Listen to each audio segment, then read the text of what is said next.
Kenapa? Karena Pak Jokowi bukan siapa-siapa lagi. Ya, betul. Saya sepakat, Pak. Dia tidak punya instrumen apapun untuk mewujudkan apa maunya, ya. Dia bukan penguasa, dia tidak punya instrumen politik yang mempunyai kemampuan untuk mewujudkan apa yang diinginkan, ya. Yang harus ditanya adalah Pak Prabowo yang begitu gegap gempita mau memberantas korupsi, dia serius atau omon-omon? Kalau Pak Jokowi cuci tangan. Ya. Nah, kalau saya boleh berbahasa, Bang Ferdinand, kita ini sahabatan. Ya. Yang saya mau katakan adalah apa-apa sedikit Pak Jokowi. Ya memang semua Apa-apa kerebutan sedikit Pak bangsa ini sekarang Jokowi. Lupa tidak Anda bahwa 10 tahun pemerintahan Jokowi adalah menjadi bagian penting dari Partai Demokrasi Indonesia Perjuangan. Apa kalian tidak menikmati pemerintahan itu? Betul. Jangan gara-gara saya bagian 2019. Nah, saya tanya berapa orang juru menteri bicara perjuangan di banyak, Jokowi? lebih dari 5 Berapa orang. orang? Coba jawab saya. Saya mau tanya. Coba jawab saya berapa orang menteri perjuangan menterinya? Lebih dari 5 orang. Lebih dari 5 orang. Iya. Itu aja Anda sudah ngawur. Kenapa tidak? Debat malam itu langsung panas sejak awal. David Payung Siromul, relawan Jokowi, membuka dengan nada percaya diri. Ia mencoba membantah narasi yang menurutnya selalu menyudutkan Jokowi. Katanya, setiap ada masalah di negeri ini, Jokowi selalu dijadikan kambing hitam, seolah-olah semua kesalahan negara ini ditimpakan kepadanya. Menurut David, justru Jokowi selama ini mengarahkan negara ke arah yang lebih baik, termasuk ketika terjadi perubahan Undang-Undang KPK. Ia melihatnya sebagai bagian dari dinamika politik yang tidak bisa sepenuhnya disalahkan kepada Presiden. Klarifikasi aja supaya kita juga menempatkan diskusi itu secara sehat ya. Artinya yang sering kami katakan bahwa apapun yang terjadi di Republik ini sekarang semua salahnya ke Pak Jokowi.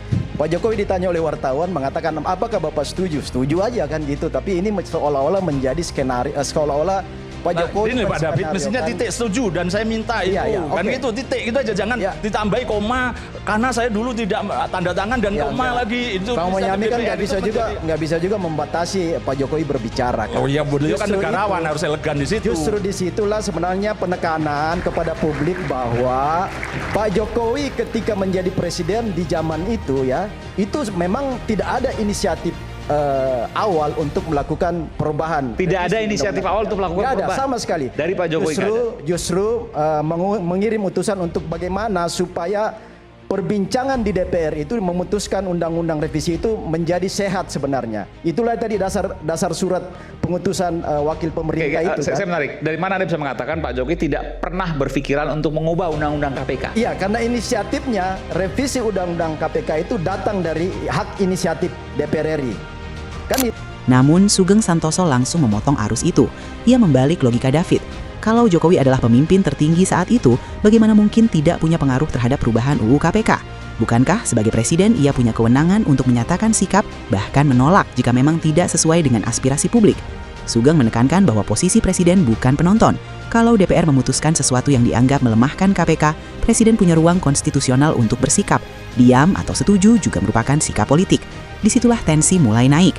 Ya, itu tidak Mas apa? Aiman. Dia diam Boleh saya saja tanggapi kalau satu? di dalam konteks tindakan itu by omission sebetulnya. Artinya? Dia tetap bertanggung jawab. Tidak bertanggung jawab. Tetap bertanggung Tetap jawab bertanggung jawab, oke. atas lemahnya undang-undang KPK karena dia kan waktu itu primus inter pares ya, orang nomor satu, nggak perlu aja ngutus apa itu Menteri nggak perlu diutus ya untuk membahas, biar aja perjalanannya itu menjadi cacat gitu kan. Nah, Justru kalau nggak ngutus Bang, justru cacat. Karena itu kan prosedural yang harus dilewati. kalau cacat Harus ada wakil maka pemerintah. akan bisa digugat di MK gitu loh. Jadi dia diamin aja, nggak perlu dia utus. Terserah kau lah itu inisiatifmu, saya nggak setuju. Oke. Iya berarti kan Pak Sugeng jelas mengatakan itu. Belum selesai, masuklah Termol yang sudah tobat, Ferdinand Huta Heian, politisi PDIP yang kini berseberangan sikap. Dengan nada keras, ia membawa isu lain yang lebih sensitif. Ia menyinggung pernyataan Hasto yang pernah menyebut adanya utusan dari Presiden ke DPR untuk membahas percepatan aturan yang berkaitan dengan pencalonan Gibran. Ferdinand mempertanyakan konsistensi. Jika benar Presiden tidak terlibat, mengapa ada dugaan utusan? Dan jika memang Presiden tidak setuju, mengapa perubahan itu tetap bisa disahkan dalam rapat paripurna dengan alasan kesepakatan bersama? Kita akan bicara ini mengurai sebuah peristiwa karena masyarakat kita juga di luar sana harus mengetahui kebenaran yang sejati. Masyarakat kita jangan disuguhi oleh retorika-retorika karena Aristoteles pernah berkata orang bodoh yang retoris jauh lebih berbahaya daripada orang pintar yang diam. Jadi ini kalau kita mau melihat, kalau kita mau melihat peristiwa, ini ada banyak puzzle yang harus kita satukan. Jangan seperti kawan kita ini selalu bicara pokoknya Jokowi tidak boleh salah dan tidak usah dibahas lagi, bukan siapa-siapa lagi. Nggak di situ konteksnya. Kita mau berbicara tentang sebuah alur peristiwa. Saya selesaikan. Tadi ada bicara saya tidak potong. Tadi ada bicara saya tidak potong. Sebentar, pelan-pelan. Gimana? Hasto pernah melepas sebuah video menjelang beliau dikriminalisasi. Pernah melepas satu video pernyataan tentang proses undang-undang KPK ini direvisi. Di situ Pak Hasto menyampaikan sebuah peristiwa yang pernah terjadi. Utusan istana datang menemui beliau, bagaimana ini supaya proses cepat, dan Hasto menyampaikan di situ bahwa ini tujuannya untuk apa? Untuk melindungi pencalonan putra-putra beliau kemudian menjadi pejabat publik. Itu yang disampaikan oleh Sekjen Hasto. Bentar. Ini bagian dari puzzle. Bentar. Jadi waktu itu revisi undang-undang KPK untuk pencalonan anak-anaknya Pak Jokowi. Untuk melindungi anak-anaknya Jokowi yang akan maju sebagai pejabat. Itu yang disampaikan oleh Sekjen PD Perjuangan Hasto Kristianto. Terbukti nggak itu, Bang Ferdinand? Ketika utusan Jokowi mendatangi beliau, menteri. Ya maksud saya ini kan kita mau mengurai pasal. Yang kedua, Argumen Ferdinand menyentuh titik yang lebih dalam soal tanggung jawab politik. Menurutnya, dalam sistem presidensial, presiden tidak bisa sepenuhnya melepaskan diri dari keputusan politik besar yang lahir pada masa kepemimpinannya. Kedua, jangan selalu berlindung di balik kata Jokowi tidak menandatangani inisiatif DPR.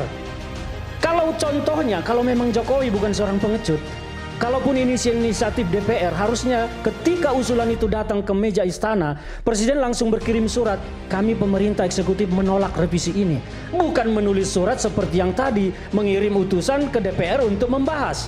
Konstitusi kita, Undang-Undang Dasar 1945 pasal 20 mengatur itu, bahwa ini adalah keputusan kesepakatan bersama, pasal 20 ayat 2. Itu bersama, artinya ketika utusan pemerintah di sana ada, Jokowi sebagai presiden sudah bersetuju itu direvisi. Soal kemudian Pak Jokowi tidak menandatangani hasil revisinya, tetapi pada paripurna telah diketok palu dengan kalimat sepakat bersama-sama melakukan revisi. Jadi pemerintah di sini dalam hal ini Jokowi jangan cuci tangan, jangan buang badan bahwa seolah-olah dia tidak tahu menahu ini bukan urusan dia tidak terlibat, ini DPR. Itu sebuah kemunafikan politik. Sudahlah, cukuplah munafik 10 tahun kemarin, sekarang jangan lagi kan begitu. Ini yang harus saya jelaskan. Jadi sebentar Bung Rasman, nanti ada dapat giliran. Di puncak ketegangan, Rasman, Ketua Termul Indonesia, menanggapi keras. Ia membantah tuduhan yang diarahkan kepada Jokowi. Menurutnya, banyak tudingan yang tidak memiliki bukti hukum yang kuat. Ia juga menyoroti potensi kriminalisasi terhadap pihak-pihak tertentu seperti Hasto yang tidak benar dan menegaskan bahwa proses politik tidak bisa selalu diartikan sebagai kesalahan presiden. Suara mulai meninggi, saling potong argumen tak terhindarkan. Satu pihak berbicara tentang tanggung jawab moral dan politik, pihak lain berbicara tentang batas kewenangan formal dan prosedur hukum. Sedikit saja. Saya mau katakan bahwa tuduhan bahwa terjadi kriminalisasi terhadap Hasto Kristianto adalah tidak benar. Itu fakta. Anda, menurut saya kan di persidangan. Kriminalisasi. Di persidangan apa? Mana ada fakta mengatakan kriminalisasi? Sampai sekarang itu yang kedua, ini menjadi kisruh dan ribut karena seksi ada disebut Pak Jokowi di situ. Seolah-olah Pak Jokowi cuci tangan. Ya. Nah, kalau saya boleh berbahasa, Bang Ferdinand, kita ini sahabatan.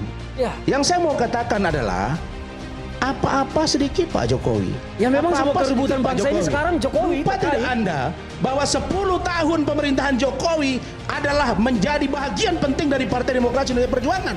Apa kalian tidak menikmati pemerintahan itu? Betul. Jangan gara-gara waktu 1 tahun. Konteks menikmati ini apa dulu yang mau saya sampaikan? Kabinet lebih banyak. Kader-kader partai lebih banyak. Anda berarti itu tidak fakta. mencatat data. Loh, kenapa tidak pakai data? Orang Menteri PD Perjuangan saya bagian 2019. Saya tanya berapa orang Menteri PD Perjuangan di Jokowi? Lebih dari 5 orang. Coba jawab saya. Saya mau tanya. Coba jawab saya berapa orang PD Perjuangan menterinya? Lebih dari 5 orang. Lebih dari 5 orang, itu aja Anda sudah ngawur. Kenapa tidak? Ngawur lah salah. Lihat kabinet pertama berapa orang, kabinet kedua berapa orang. Bahkan Ibu Megawati ketika PDIP melakukan kongres di Bali, dia mengatakan ini ada presiden kita, Joko Widodo. Ya memang presiden kita. Kalau hanya anggota kabinet 5 orang,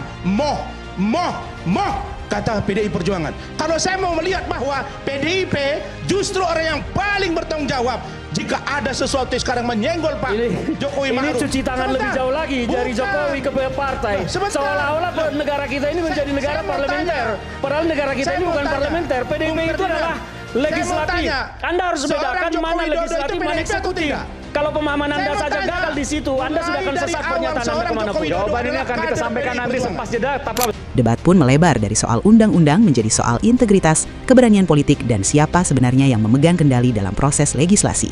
Dan seperti biasa, publik menyaksikan bukan hanya isi argumennya, tetapi juga bagaimana masing-masing tokoh mempertahankan konstruksi logikanya.